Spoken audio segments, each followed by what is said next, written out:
everybody, and thank you for inviting me. It's, I think, about 2.5 years since the last time that I was here, um, talking about the pandemic very early in the days of the pandemic. When I looked at the announcement that Pat sent me, this was we originally started planning this program back in September of 2022. And so what I'm going to talk about today is not exactly what I would have talked about had it been September 2022, but I think it's closely related. Can I get screen sharing privileges here?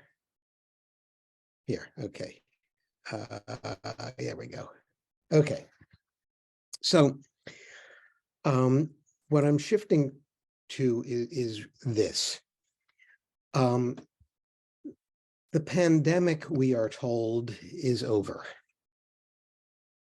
It's not really over, but something has changed. And now that we're 3.5 years into the story of the pandemic, we're beginning to tell stories about it. We're beginning to tell I guess you could call it a meta story, a grand story of what happened to us, what was going on there, and how did we respond to it, and what did we do right and what did we do wrong? And you see a lot of articles in the paper and reviews along those kind of lines. What did we learn?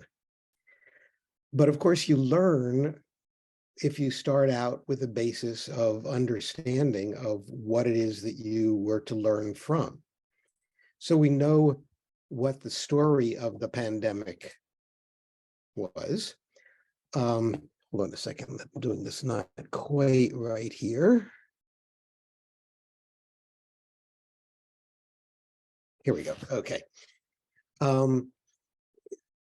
Back in December 2019, 3.5 years ago, the first cases of what came to be called COVID-19 were reported in China. Since then, almost 7 million people have officially died in the accounts of governments around the world. Most experts think the real number is probably at least twice, if not 3 times that, based on looking at how many more people died than you would have expected to have died during that period. In the US, where the figures are probably more accurate, about 1.1 million people have died. It might be a little higher than that, including 1,300 children and young people. And very importantly, the US per capita death toll was the 19th worst in the world. We did terribly. And of course, in addition to sickening and killing many people, COVID left in its wake inflation and political polarization and recriminations and psychological distress and educational lags and so forth. So what happened? How do we understand what happened and what went wrong and what went right? So continuing the story a little bit, last week, this immediate past week, the CDC ended the formal public health emergency, which was declared back in March of 2020. The World Health Organization designation of COVID-19 as a public health emergency of international concern also ended last week or the week before. However, despite that end, the current rate of deaths, there's a typo in here. It's not 3,500, it's 350. In the US, people are dying at a 58,000 people per year rate. That would be a bad flu epidemic on top of existing things. COVID is the 4th leading cause of death, despite its being at its lowest level. And long COVID, the sequel that many people experience, is also affecting many, many hundreds of thousands or millions of people. In terms of the end of the pandemic, most epidemiologists believe that what lies ahead is not big waves, the way we had last winter, for example, but mini waves, periods when the rate of illness goes up a little bit and then it goes down a little bit. But there was a meeting of epidemiologists at the White House 2 or 3 weeks ago, and the consensus among them was that there was about a 20% likelihood of another Omicron-like wave in the next 2 years. That is a big wave. And of course, as we know, public trust in public health agencies and officials and experts and systems has fallen dramatically. So how do we tell the story, and why do we tell the story? There are a number of ways of thinking about this. Winston Churchill famously said something along the lines of, "The winner writes the story." And there are many versions of this in history. Getting some messages here. The British version of the potato famine, for example, in which there's no responsibility on the part of the British whatsoever, is an example. Sorry about this. My daughter is doing Mother's Day wishes. Another version of writing a story, again, there are many stories that can be written about the same events, is to create a story that leads to people acting upon it. So, for example, in Eastern Europe, many of the countries of Eastern Europe have long histories of nationalist stories, all the wonderful things that their ancestors did in 1400 AD, or the emergence of folklore and folk costumes and folk beliefs and so forth. And often these are entirely invented. They're really part of justifying nationalism. And other myths are also invented for similar kinds of reasons. Then the third possibility is that we write a history of some events and then new facts become available, or we start paying attention to facts that were available before. The case that I think of is the history of Reconstruction in the United States. When I was growing up, and I suspect when most of the people listening to me were growing up, we were taught what a horrendous event Reconstruction was, full of corruption and vindictiveness. And thank goodness that the corrupt, incompetent Reconstruction governments were finally overthrown and order was restored in the South. Well, in the 60s, as the civil rights movement emerged, historians began realizing, as many had long before, but that history had been suppressed, that in fact Reconstruction was probably one of the greatest periods of American history, in which perhaps the only time in which the real potential for ending racism as a major factor in American society was there, and it was defeated. So again, new facts emerged and were interpreted in new ways to present what is a more accurate history. Now, clearly, these different histories may be hotly contested. And sometimes there is a right and a wrong version. The old version was distorted and the new version is corrected, or vice versa. And sometimes there may not be a clear right and wrong version. Some of you are familiar, I'm sure, with the 1619 controversy, a way of thinking about the role of Black Americans in American history and of racism in American history. And that book on 1619 has undoubtedly stimulated an enormous amount of conversation and has raised the importance of many aspects of American history, and yet many historians believe that it's wrong on some of the essential facts. And I don't mean right-wing historians, left-wing and clearly anti-racist historians. And I suspect that the answer is that both the more conventional history and the 1619 version have pieces of the truth in them. And in a sense, we have to hold both versions in our head at the same time. Okay. And then, of course, history can be rewritten for other kinds of reasons. Most famously, the story of the Soviet Union. So, right, there's Lenin, and here's Trotsky right next to him. And in subsequent pictures, the picture looked like this, and lo and behold, Trotsky was missing. History can be rewritten for the political purposes of governments or of political movements. Okay, so turning to the pandemic. what's at stake in how we tell the story?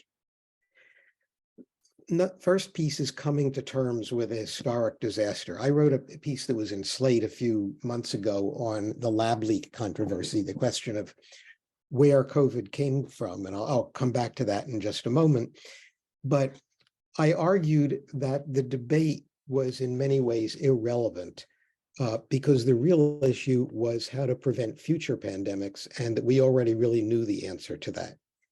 And on Twitter, I got a barrage of attacks saying, how dare you say that it doesn't matter what happened? You know, my father died and I want to know why.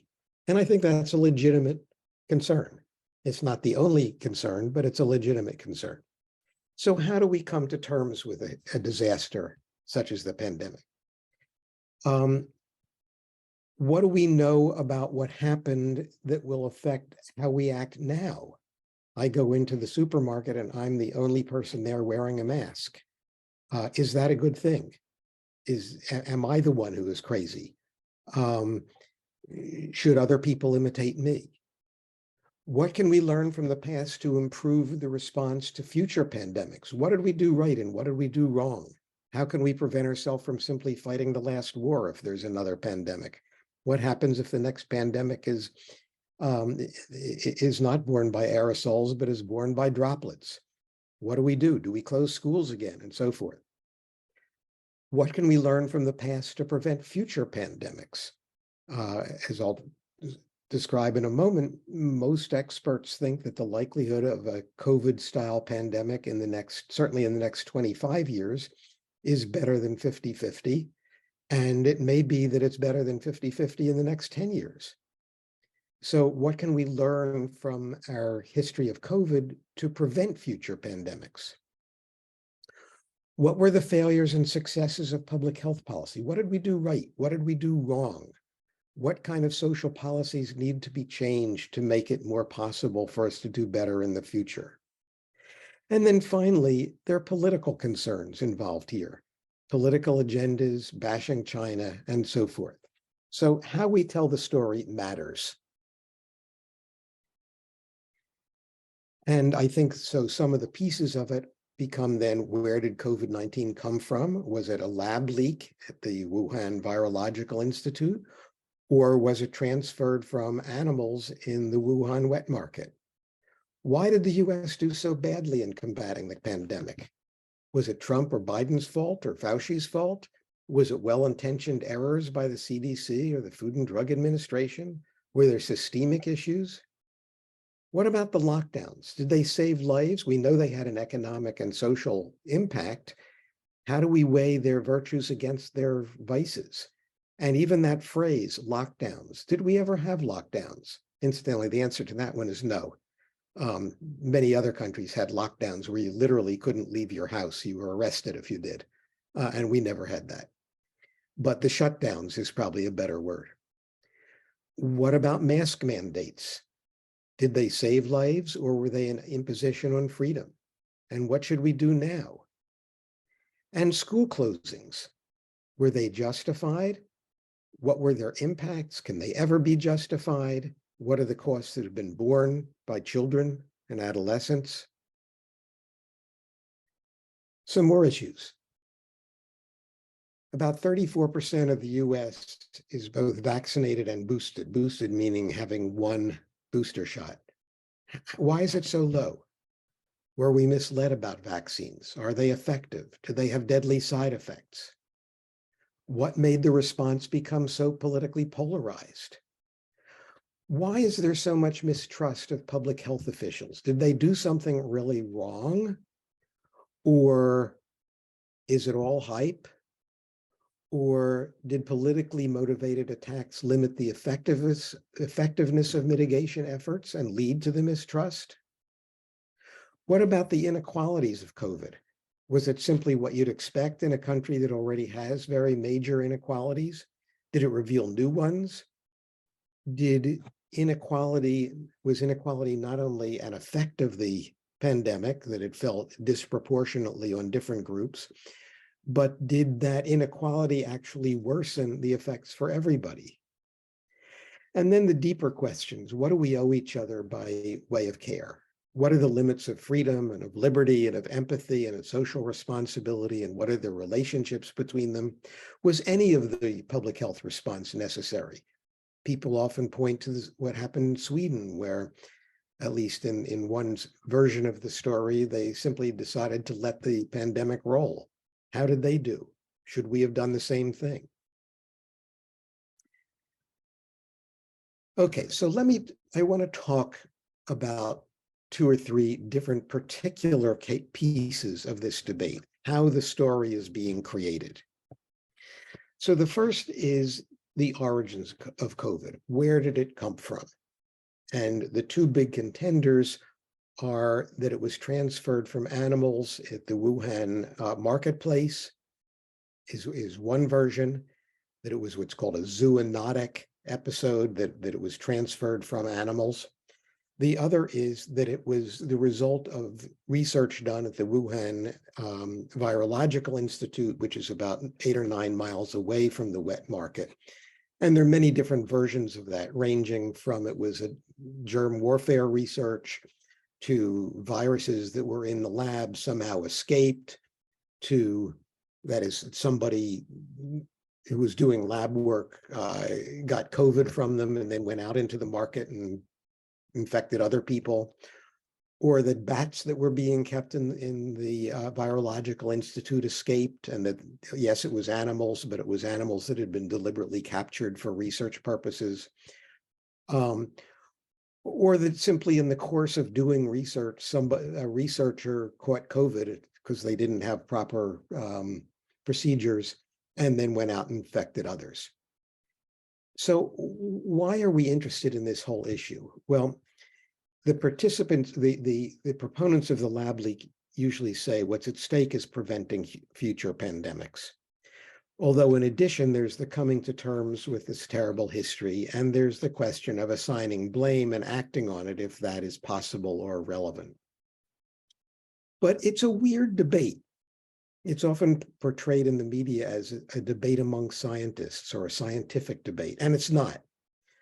On the side of it being a lab leak, you get politicians and economists and policy experts and junior scientists and scientists with very little experience that's at all relevant to the subject. And on the side of an animal transfer are most epidemiologists and virologists and evolutionary biologists. That is, scientists whose training and experience and expertise is in the origin of epidemics. The debate, the kind of evidence that's used on both sides is also a little bit weird. The proponents of the lab leak largely rely on circumstantial evidence, on coincidences. Isn't it amazing that this epidemic broke out in a city where there is a large virological institute that does research on deadly viruses?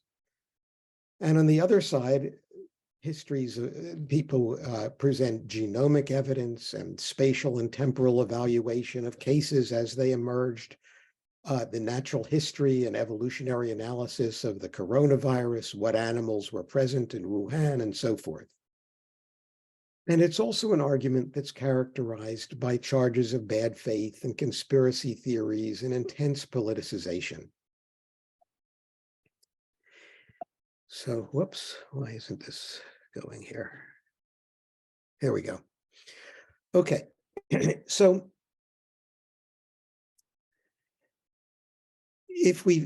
one way of thinking about the reason why a lot of scientists with expertise think that it's, even if you just think about coincidences and probabilities, is that although lab leaks do occur, some of you may have seen the article by Zeynep Tufekci in the Times yesterday or the day before, where she lists all the lab accidents that have occurred over the years. But what she doesn't say is that none of those have led to major epidemics or pandemics.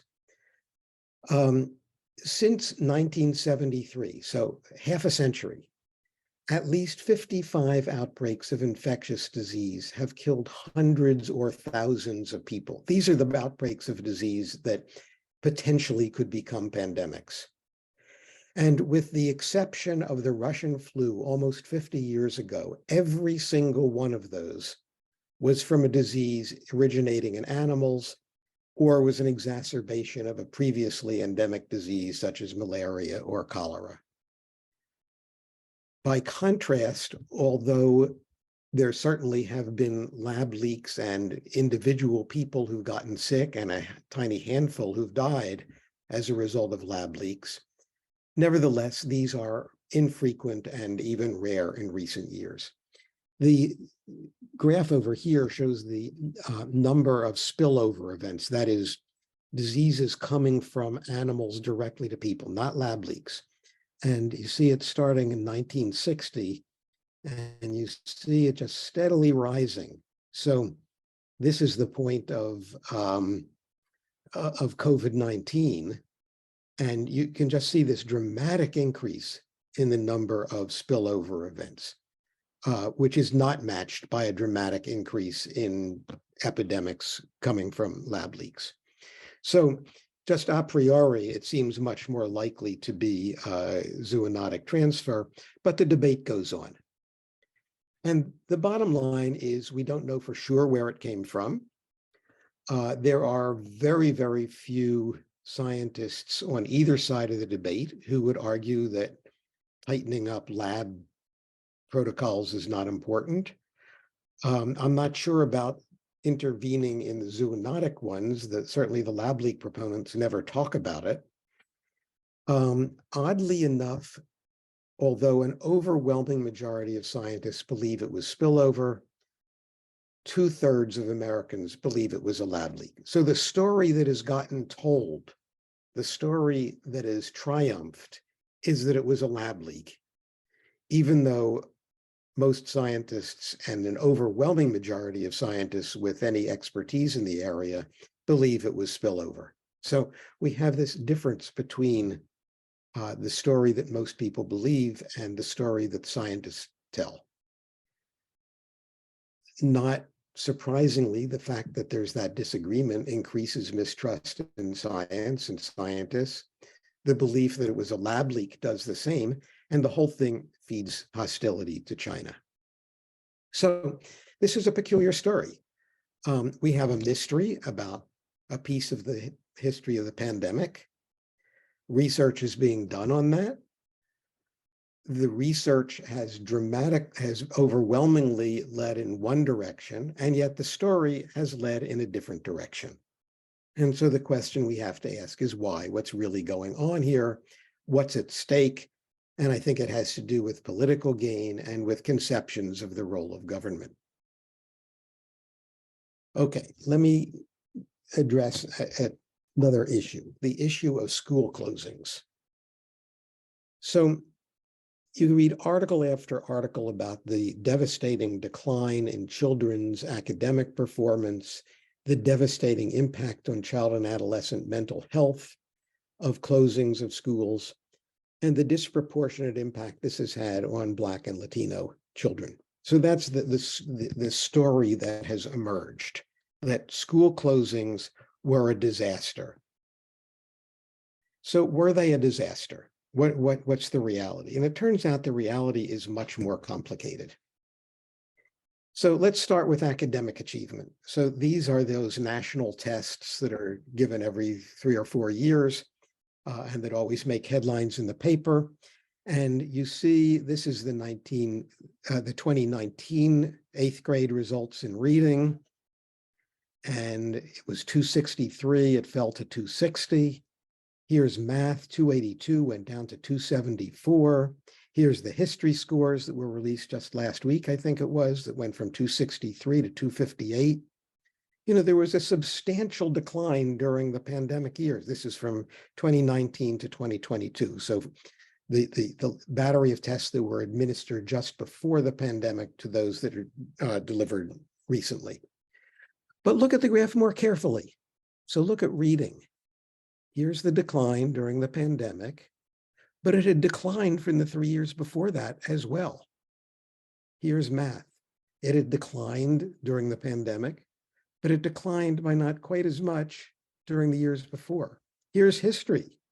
It's a straight line. The decline didn't begin in 2019, it began in 2014.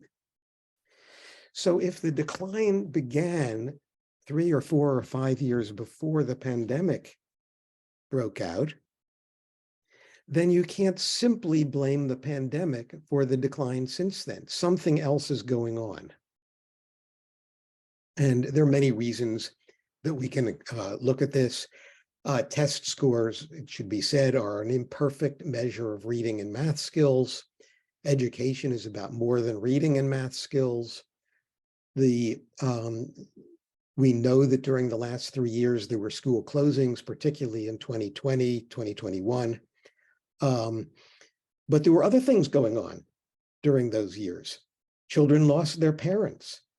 Children experienced anxiety and depression. Housing issues were exacerbated. Multi-generational families were crammed into the same space because the kids were all at home. Nutritional issues. Children weren't getting school breakfasts and lunches. Family tensions increased.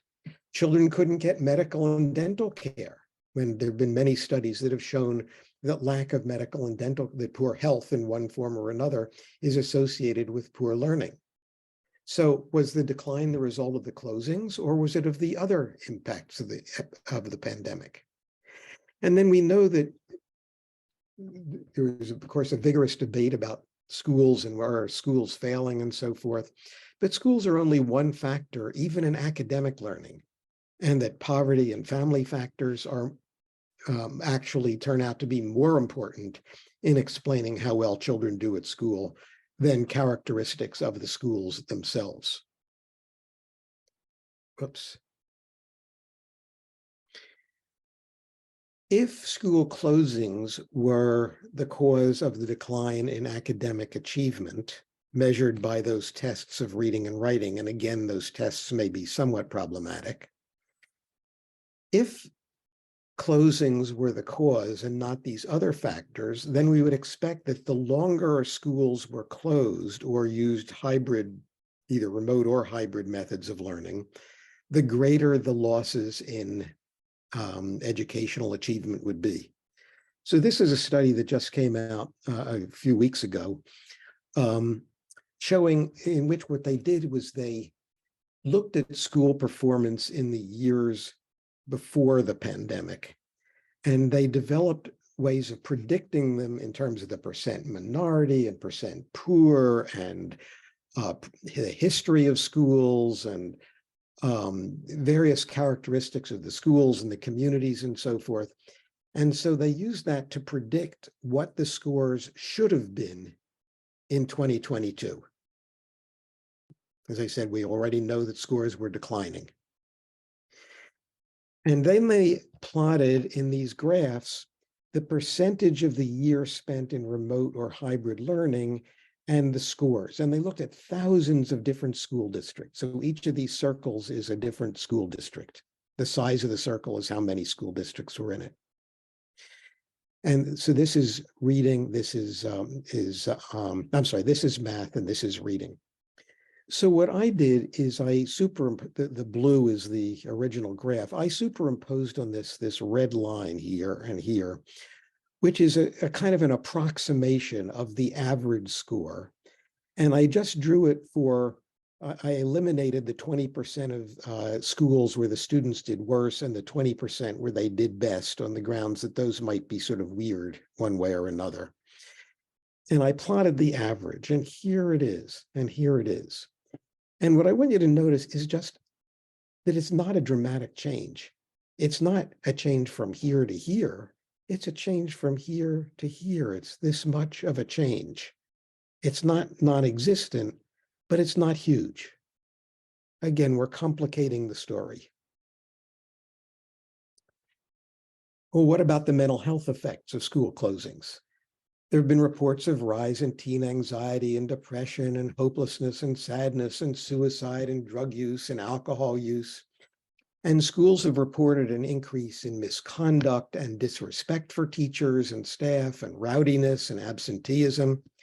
Just parenthetically, they've reported an increase in absenteeism of teachers as well as students.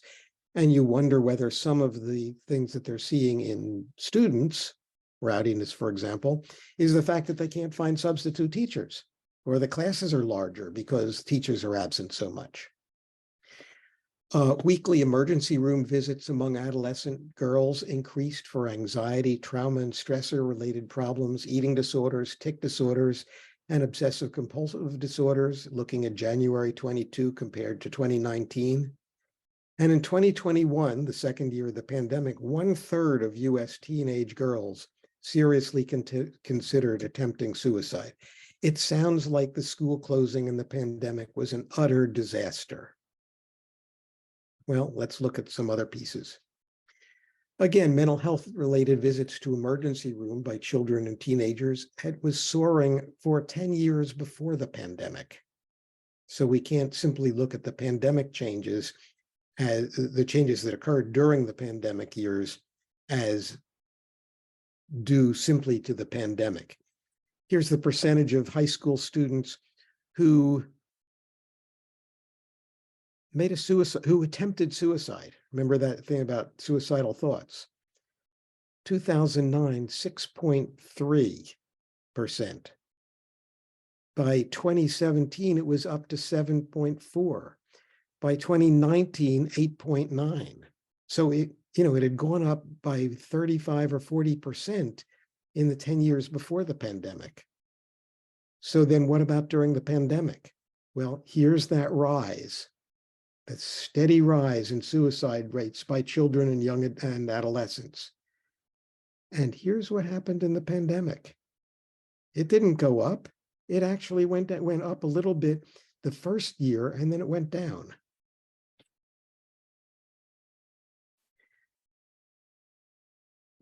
Another piece of keeping schools open. Kids were forced to wear masks. So what is the story we tell about that? Masks don't work, and they harm children's language and social and emotional development. There was a widely publicized study a few months ago that summarized mask wearing issues and reported that masks made no difference. And it's been very, very widely cited in the press and by politicians and the like. In fact, the study that they did, it was what's called a meta-analysis in which they surveyed previous studies. And what they did is they didn't study wearing masks. They studied the effectiveness of interventions to wear masks, largely involving influenza 3 and 4 and 5 and 10 years ago. They didn't specify what kinds of masks. They didn't specify whether people actually did what they were told to do. So in fact, it didn't show much of anything whatsoever. But nevertheless, it's still reported. How about the issue of the harm to children of wearing masks? First of all, it should be said that multiple studies have shown that mask wearing by children reduced COVID cases in schools, and COVID clearly does harm to people. So it's a weighing of two different potential harms. In terms of language processing ability, there are not a lot of studies, but they generally show that face masks did not interfere with the development of language processing abilities. Again, there are very few studies on social and emotional development. Some studies do show masks to moderately interfere with recognition of emotions in others. On the other hand, people who are blind somehow manage to recognize emotions in others. Again, the story is simply more complicated than the school closings were a disaster. I'm not arguing that school closings didn't have an impact, but simply that they were not, that the narrative of what a disaster they were is simply not supported by the evidence. Studies are small. Early on, there were supposedly school closings would be criticized on the basis that children didn't get COVID. Turns out the reason they didn't get COVID early in the pandemic is because the schools were closed and they were at home, so they didn't get it. And there's some indication in some cases that there were short-term impacts which later changed. So if you look at, here's thoughts of self-harm, there's this blip early in the pandemic, and then it declines to pre-pandemic levels as time goes on. The story has other pieces. We tell the story as a story of the effects on children, but teachers, closing of schools decreased the exposure of teachers to COVID. It also increased the stress of developing distance learning. For parents, it decreased their exposure to COVID, but increased family stress and increased economic distress.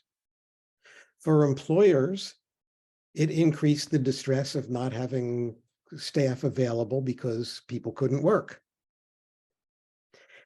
So the problem that I'm trying to get at here, I will add a couple more things. The racial impact, the academic effects were clearly worse for poor and minority children than for more middle income and upper income children. But it's confounded with many things. Schools in poor and minority districts tended to stay closed longer. Oddly, the push for reopening came largely from white upper middle class parents, not from Black parents. 2021 study, 60% of Black and Hispanic parents wanted their children to continue learning remotely, 30% of white parents. And that may reflect mistrust of schools, desire to reduce exposure of children to racism, the fact that COVID was having a greater impact on Black and other minority families, and so forth. So again, the story is complicated. Schools have long been a history, a battleground between right and left, with racial issues central to them. A lot of the creation of the narrative and the push for back to normal actually came from the right and was combined with a renewed push for charter schools and vouchers and attacks on teachers' unions and demand for parents' rights. There was an article in the Times about a month ago, I think it was, some of you may have seen, which was basically a long attack on teachers' unions and their supposed lack of concern for children. Again, this was it had the form of a real analysis, but in fact, it was a politically motivated attack. And of course, if one is concerned about the impact of the school closings on children, then one would expect that in the wake of the pandemic, with schools reopened, we'd be talking about how to prevent it from being necessary in the future. We'd be talking about improving school funding, about ensuring ventilation and air filtration, about continuing universal school breakfasts and lunches, about addressing teacher shortages, about expanding daycare. But somehow those are not the issues. And that narrative that developed is consistent with why should one worry that we shouldn't have closed them in the first place. It's consistent with don't do any of these things. Okay, so the argument I'm making is that we can tell multiple stories about what happened. I'm not talking about the shutdowns. I'm not going to talk about the vaccines. I'm not going to talk about a whole bunch of other kinds of things, but just about the fact that the narrative we tell selects which facts it's going to try to include. It's going to serve a variety of purposes. Coming to terms with a historic disaster. Is the emerging narrative a comfort or a threat? Clearly, we are going to prefer one that's a comfort, whether it's true or not. Do the emerging narratives help us address the ongoing toll of COVID and the threats it poses in the future? Well, if you think we should pay attention to the threat in the future, then you're going to tell one kind of a narrative. If you think, no, everybody can take care of themselves, that's all that we have to do in the future, then you're going to tell a different story. What about reducing the likelihood of future pandemics? If you believe it was a lab leak, we're going to tighten protocols for research. If you believe it was transfer for wild animals, we're going to ask the next piece of the story, which is why has that increased? And the answer to that lies in deforestation, in the wildlife trade, in factory farming, in the rise of slums in poor countries and things of that sort. And those are a lot harder. Do the emerging narratives make it more likely that we'll respond better to future public health threats than we did with COVID? Well, that depends what you remember and what you forget. If you decide that school closings were a disaster, a moral catastrophe, as one person put it, then you're going to say, never again will we close schools. But if your story is that, in fact, it was greatly beneficial to students and to teachers and to parents, at least initially, then maybe you tell a more nuanced story in which you talk about how to combat the negative impacts. You talk about closing schools in targeted ways and only briefly, and so forth. Do the emerging narratives make it more likely we'll respond better to future public health threats? Again, are we going to have mask mandates if there's a future pandemic? Well, that depends on what you think masks did and whether they were worth it in the past. Do the emerging narratives lead to addressing the inequality and gaps in social policies that interfered with mitigation of the pandemic and increased its toll? If they do emphasize that, then you're going to address those inequalities.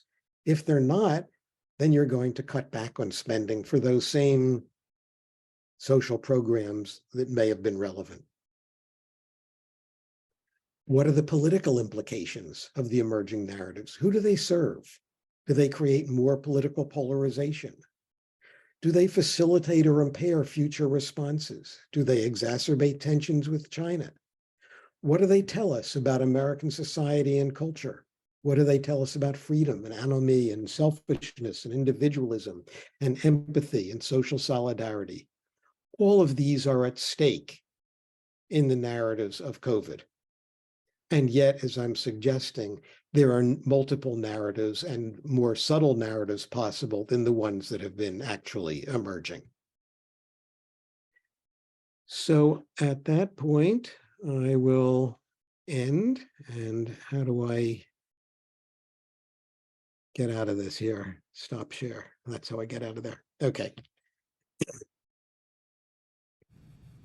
So just to finish up, my argument is that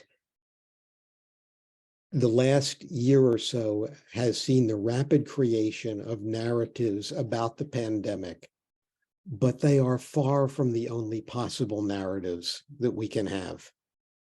And that thinking clearly about what narratives have emerged, what narratives have been ignored, and why that has been the case is essential to our making sense of this terrible disaster that has befallen us.